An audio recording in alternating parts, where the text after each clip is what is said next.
Een record aantal vrijwilligersuren is stutsen in het nieuwe multifunctionele centrum van Holwert. Dat is het officieel openen.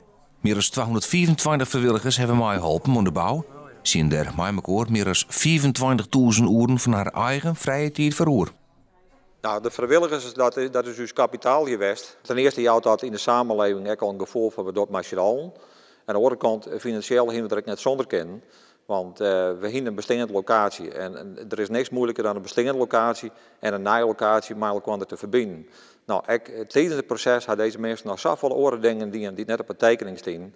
En het is uiteindelijk is dat een proces wat groeit. Maar we hebben net zonder deze vrijwilligers kennen en in de toekomst ook net. Het gebouw heeft een oppervlakte van 2800 kanten meter, maar daarin een theater, een sporthal, jeugdhonk, benopvang en nog volle meer. De vrijwilligers binnen grutsk op het resultaat. Je put in wezen de genoegdoening uit het feit dat wat wij aan begonnen zijn, dat het slaagt.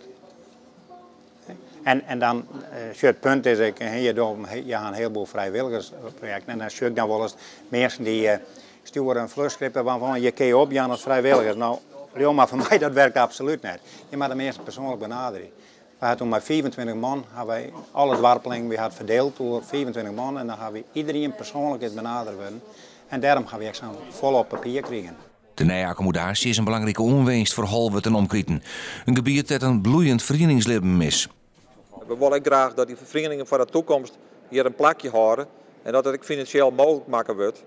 En dat kunnen we in zo'n centrum, omdat we hier een verbinding lezen met een hele grote verschillende disciplines, maar ook een hele grote verschillende doelgroepen. En we kunnen de gebouwen hier volle beter verhieren op een manier zoals wij nou voor eigen hebben. De gemeente stelde 1,3 miljoen euro beschikbaar voor het project, maar alle vrijwilligersuren zijn ik nog eens garant voor een bedrag van €1 miljoen. In totaal deed het 2,5 jaar werk aan het gebouw, dat nou dus lang omlet klaar is.